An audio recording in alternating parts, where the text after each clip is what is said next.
Hi, everyone. Welcome to today's webinar.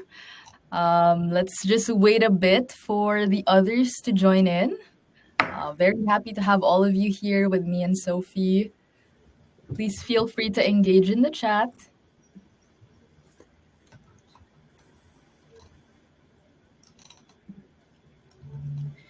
See, we have quite a bit of an audience today.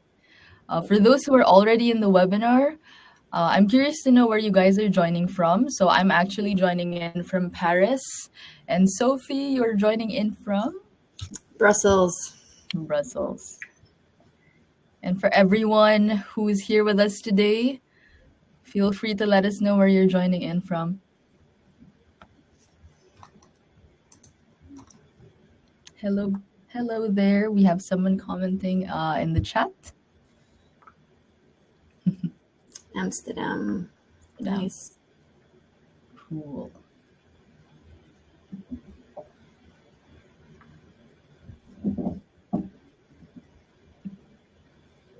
The Hague, Manchester, from the US. So I guess good afternoon to others and also good morning to our friends in the US. Yes, France, Paris. Awesome. A very international audience today. Nice to meet you guys. I love the engagement in the chat. We have quite a good energy over there.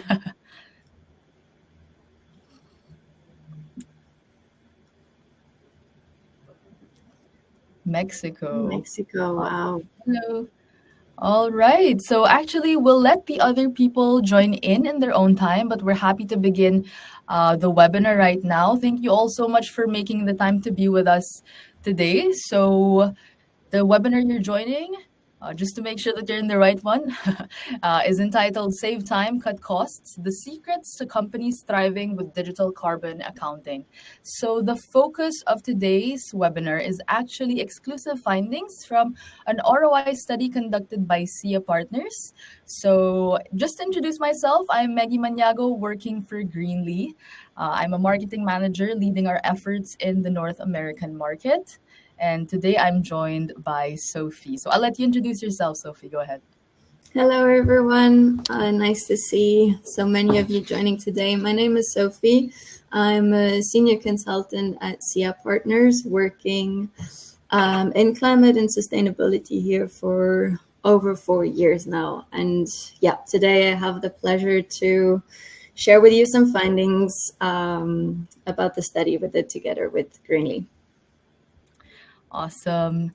And thank you so much, Sophie, for introducing yourself. So I guess just an introduction also on the Greenly side, if you're not so familiar. Greenly is a climate tech company based in Paris, and our mission is to make carbon accounting accessible to businesses of all sizes in the fight against climate change. So of course, we want to help businesses of all sizes to measure and reduce their emissions, but also help in their transition to climate expertise. So today the focus is definitely the study. So let us get on with it. Okay. So the agenda for today's webinar is first, of course, the introduction of what we'll be discussing, and then the impact and ROI of carbon accounting. Then, of course, we'll have a Q&A portion for those of you who might have more questions, and we'll conclude the webinar. Yes. So to begin, in today's fast-changing regulatory landscape, companies that embrace digital carbon accounting aren't just staying compliant. They're actually saving time, cutting costs, and gaining a competitive edge. So what does this mean? We now see that it's not just a matter of doing sustainability for the sake of doing it, but actually really trying to find the business value and aligning the fact that it could be a competitive edge when you do these efforts in the fight against climate change. So Sophie will be deep diving into the data that she has found, but I'm happy to contextualize a bit with some global or international benchmarks.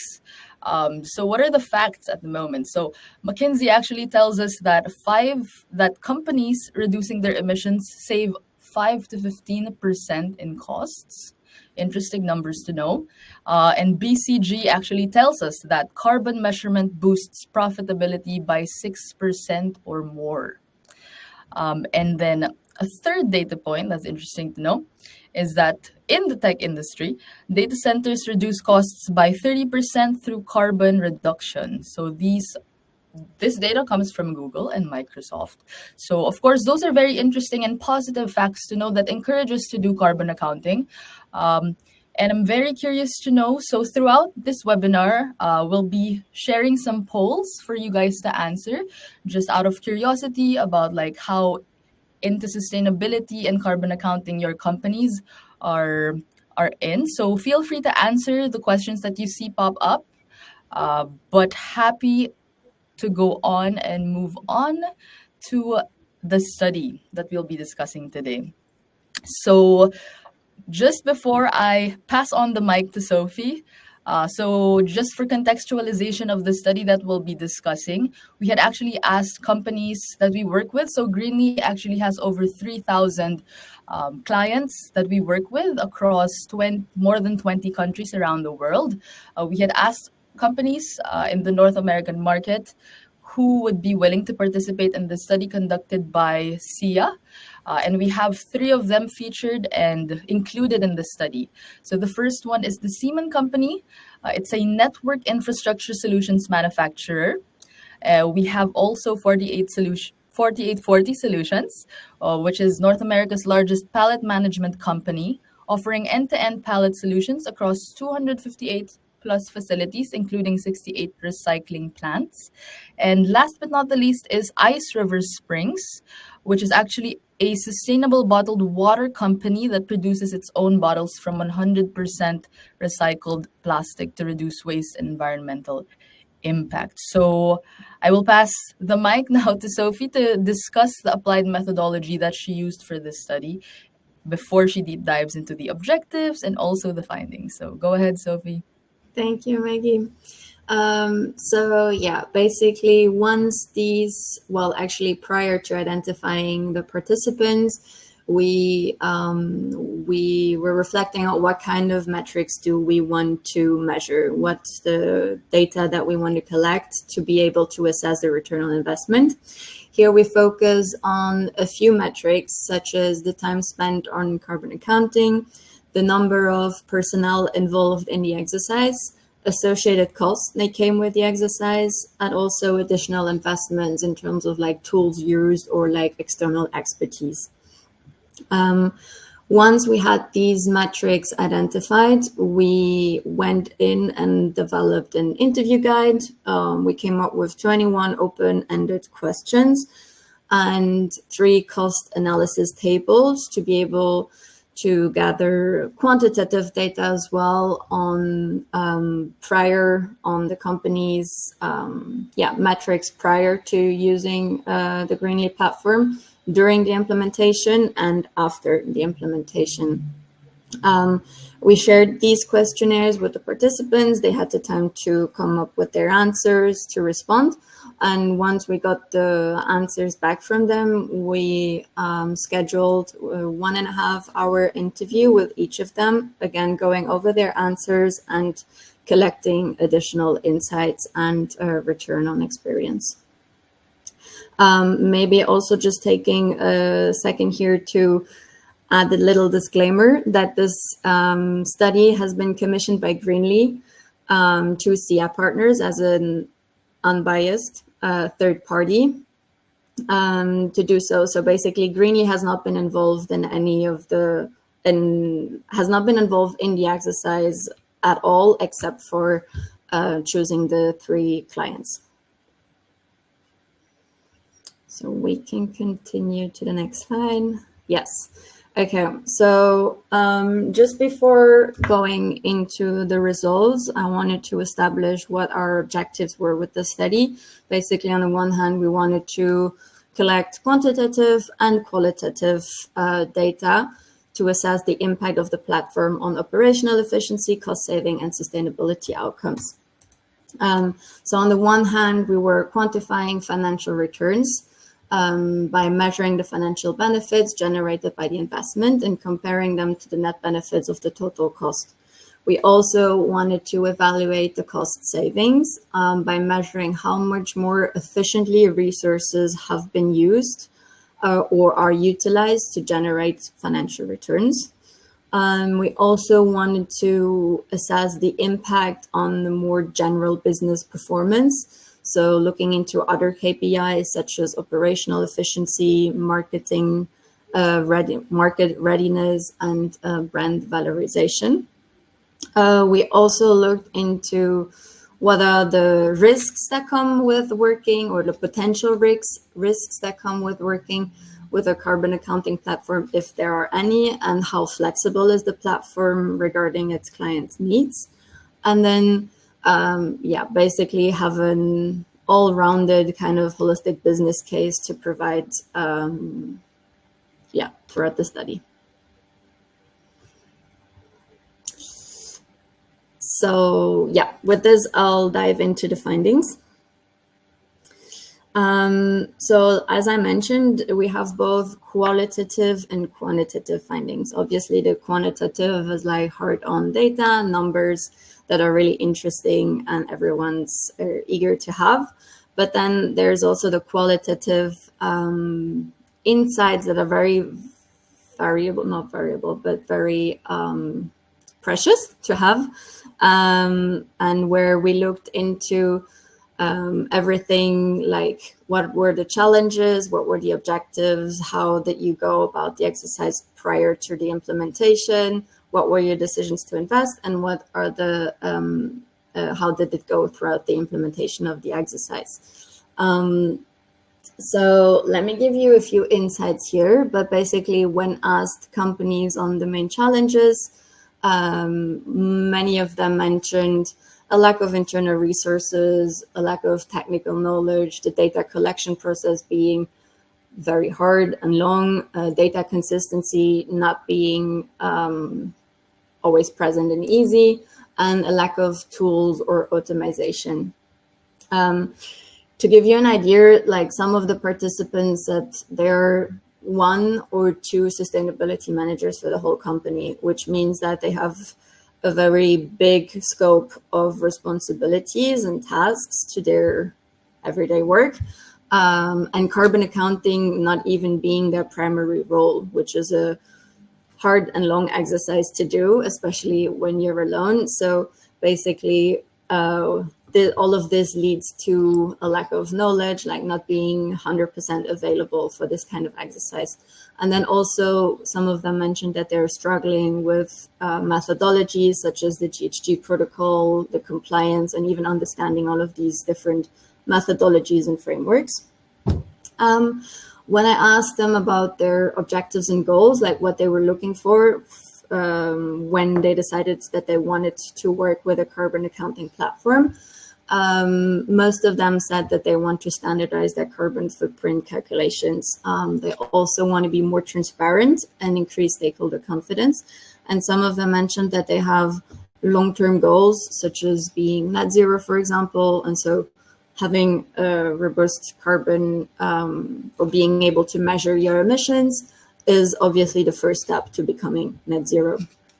4840, for example, mentioned that they want to remain pioneers in the industry.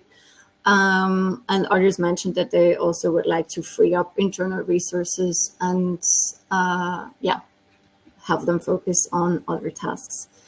Regarding the pre-implementation, most of the companies have been doing this exercise manually.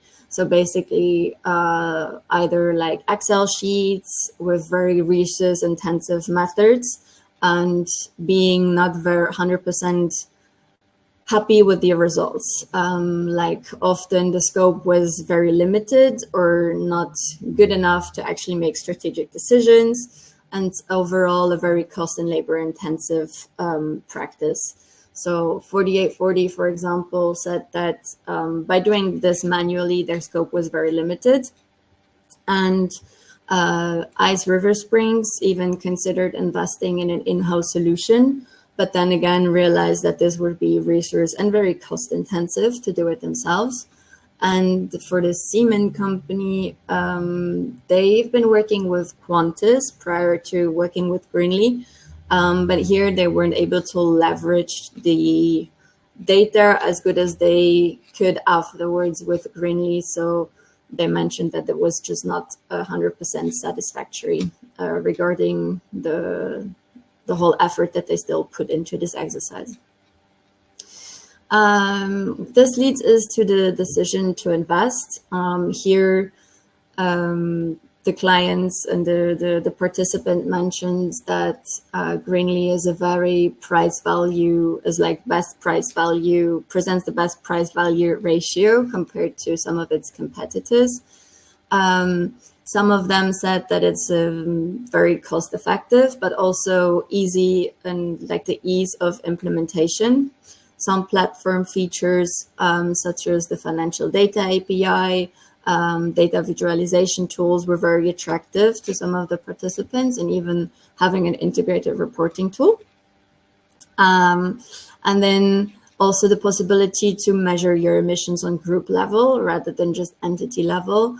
And then it's also been mentioned that that Greenly has a very customer-centric approach, and that it's not overly technical, but kind of user-friendly.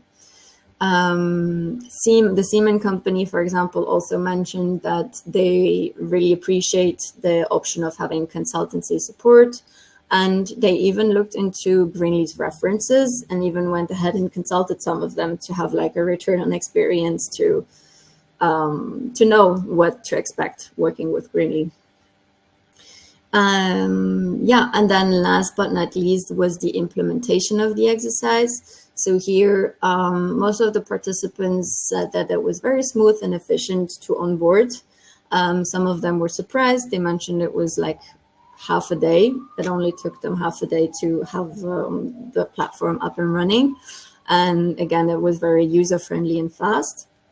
However, one of the participants also mentioned that they had a little bit of delay because they had some data adjustments to do, as the platform requires a certain structure, like data input structure.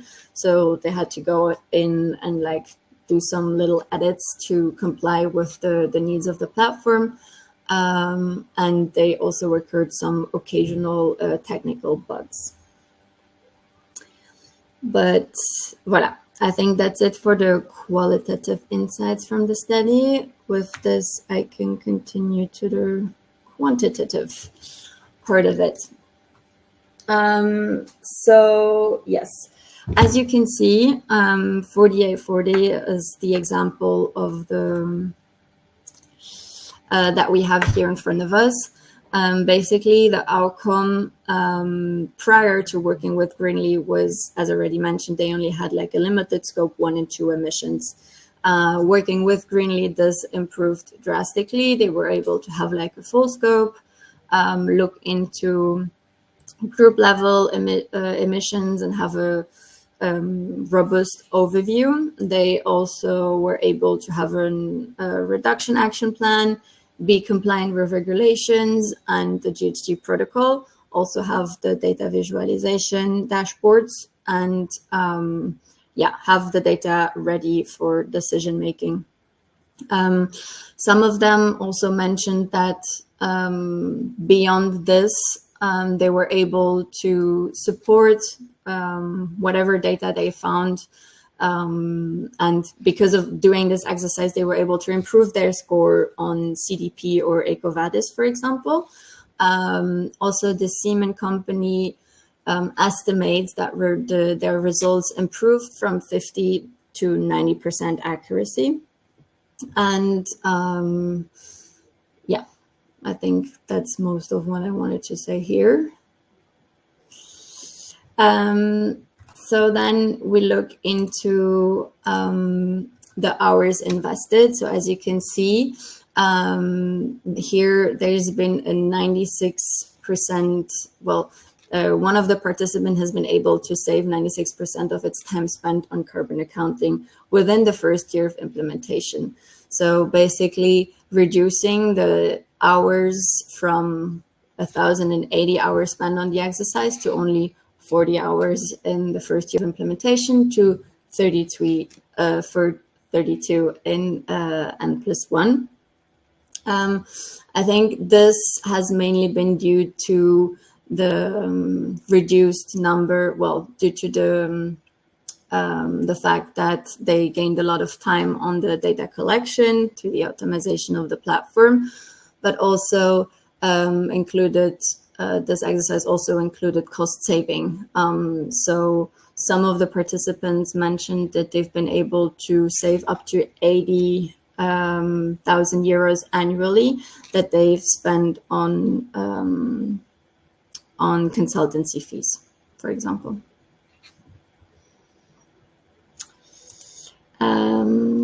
Yeah, which leads us to another metric, which is the number of employees involved. So as you can see, for 4840, that went from 76 to only 5 employees after working with Greenly, and for Ice River Springs from 20 to 1.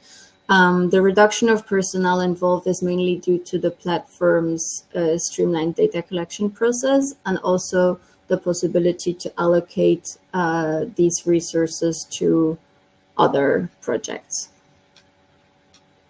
But very like huge reductions. And then financial, the kind of investment that has been saved. So 4840 was able to reduce, to come up with $47,000 of savings on carbon accounting by investing into Greenly. So this is mainly due to less personnel working on the exercise, also less time spent, no additional resources such as consultancy fees. And other companies also mentioned that this exercise allowed them to have cost savings on a broader level due to more informed decision making.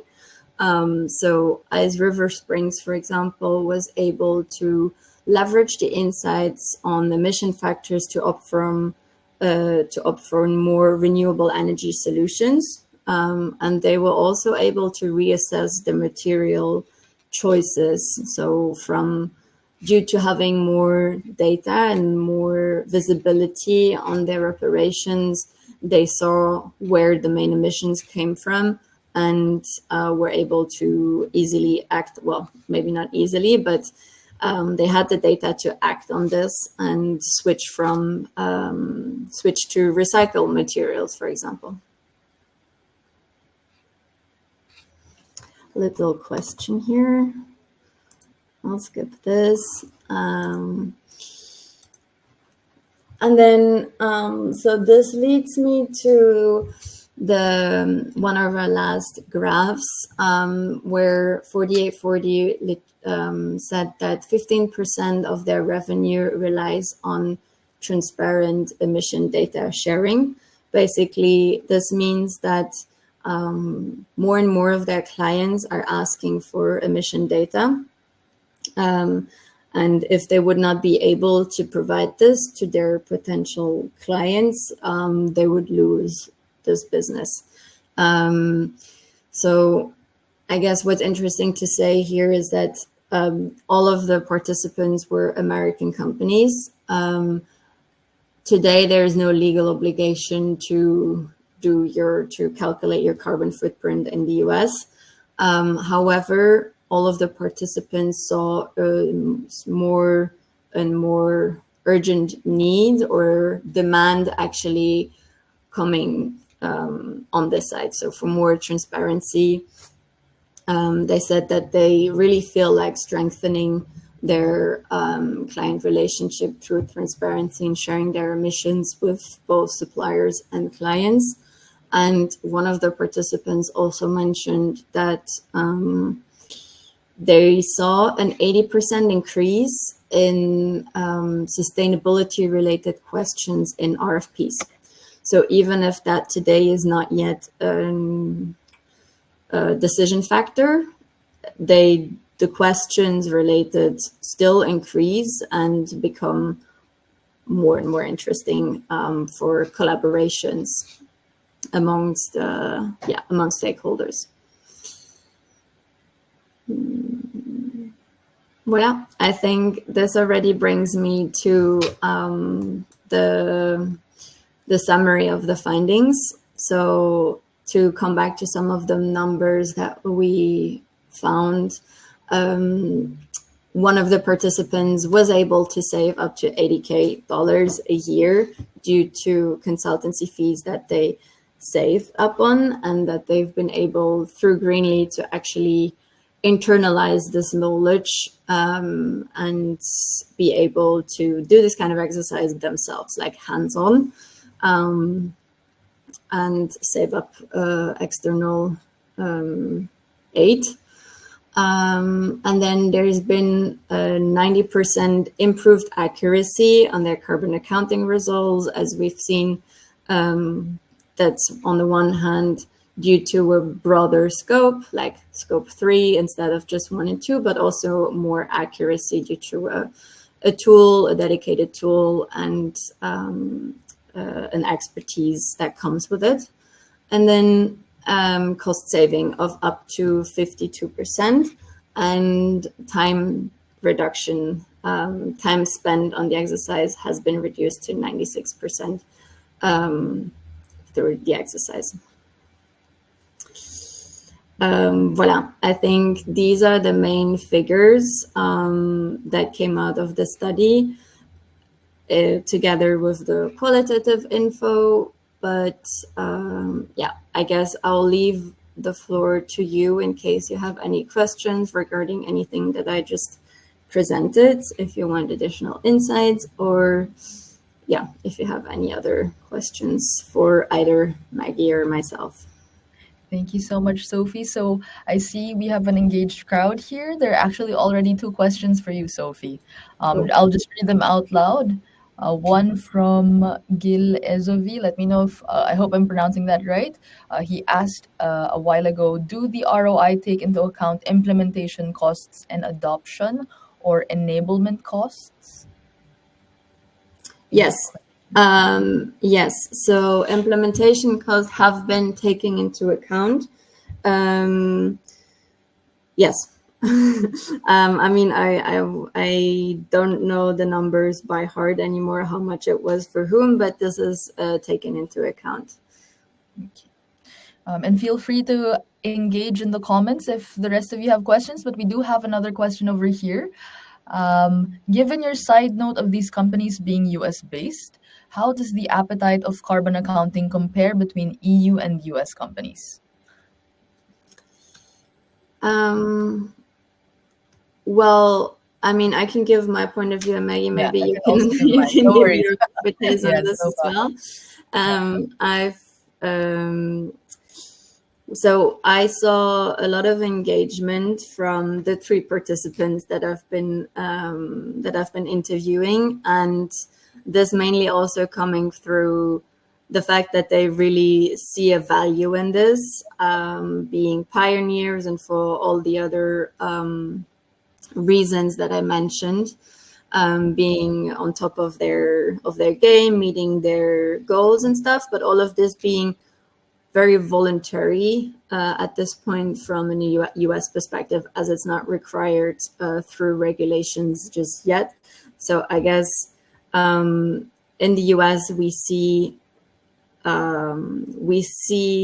a growth, we see engagement, we see interest and all of this, whereas in Europe it's more it's implied at this point. It's a regulation, and people or companies don't really have the choice as much anymore. Yes, happy to answer this question as well. So thank you, Sophie, and thank you, David Sigley, for this question. Just to sort of touch on the appetite comparison between EU and the US. So in the EU, yes, there are a lot of active regulations that allow that market to be a bit more mature, if I can say. A lot of companies that we have, especially at least on Greenly's side, we have a mix of EU and US companies. What we see is actually the US is driven by mostly local laws at the moment, and also if their business extends to, let's say, international implications, basically international regulations that they have to comply with. So I guess that also sort of depends on the business size, because there are essentially international regulations that they have to comply with. But also a big impact for both, I would say, is actually the customer pressure. So customers are now more and more demanding sustainable actions from companies. So that also has an impact. But going back to the EU in particular, there are a lot more um, regulations that have been active that really encourage companies to pursue carbon accounting and to really commit in that sense. So there are, of course, pros and cons to that. But as Sophie mentioned, it's great to see companies having that initiative and committing to this, because we do know carbon accounting can be quite intimidating. It's a lot of dealing with data. And that's why, we're happy to also really have our climate experts in the conversation to make it easier for these champions, essentially, in all these different companies who try to push for carbon accounting within their own companies, but have to, of course, explain that to top management. Um, and so we really try to work hand in hand with uh, everyone who wants to commit to doing it. And yes, so please feel free to let me know if we were able to at least somehow answer your question. Yes, thank you, David. And now we have a question actually from Monica Parolalista. We are an events agency. Do you get many SLA GHG reporting for a specific client? For example, our clients wants our company GHG and a GHG for only their events. This is a very unique and interesting question. I believe it's more for me than you, Sophie. Um, we do have clients in the events and entertainment industry, but in terms of just asking for a specific GHG for events, um, I don't believe we currently do that. I could get back to you about this, Monica, and consult internally, but it also sort of deviates away from the goal, which is to ensure long-term commitment in carbon management for companies. So usually, if people only want a one-time engagement, that's great. I think it's a good entry point. But of course, what we want here is to really strengthen the climate strategy and link that with the business advantage and the business strategy that they have for a full scope committing to climate action. Uh, so happy to talk to you directly, Monica, if you have a specific question about like our services regarding that, and I can also connect you with one of our climate experts to answer that question. And yes, so I think there's another question from Israel Escarcega. I hope I'm pronouncing all of your names correctly, guys. But yes, the comment was great presentation. Is it going to be shared? Yes. So everyone here, including maybe if you have friends who signed up or registered, everyone who registered will receive a replay of the webinar. So yes, no worries at all, Israel. We will send you that. You'll automatically receive it, and you guys can watch it once again if you need to, or even share it with your colleagues if you need to. Yes, awesome. I guess last questions, if there are any more.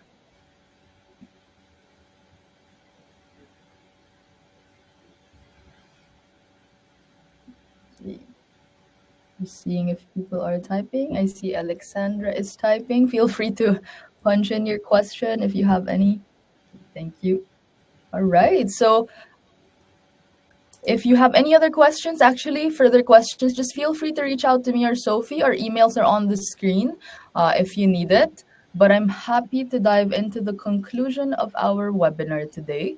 So the secret to thriving in sustainability isn't just measuring carbon. It's leveraging digital solutions to drive real impact and business efficiency. So nowadays, sustainability isn't just a responsibility, but it's actually a really great business advantage. So I believe, coming from the interesting insights that Sophie had mentioned, a lot of companies are also really struggling to figure out how to measure the ROI of climate action. And we see that in a lot of companies who are very much committed to it. It's great to have that motivation to want to do it, to want to do carbon accounting and try to make a difference. But I think it's even greater if we're able to measure that and shift the mindset to seeing how much of a competitive advantage it is when you align your business strategy with long-term value creation, resilience, and market differentiation. So by integrating sustainability into your core strategy, you can unlock innovation, reduce risks, like what Sophie mentioned in terms of the amount that are very high, whether it's locally or globally, but also really try to drive profitability while meeting stakeholder expectation. I'm just gonna quickly check. There's a follow-up question. Okay, so no worries, we still have a bit of time. So from Gil, he said, were these customers actually able to reduce their footprint as a result? So yes, not just the accuracy, reducing the footprint is definitely part of what Greenly helps with in terms of strategy. So it's usually a yearly basis. So actually, those companies that were part of the study, they're still currently trying to reduce it more and more. Um, and it's definitely a long-term commitment, as I've said. Hopefully that answers your question, Gil. Yeah, I would say, I guess we didn't look into how much they reduce their carbon footprint, as there's more factors coming in here in terms of like their business growth and all of this.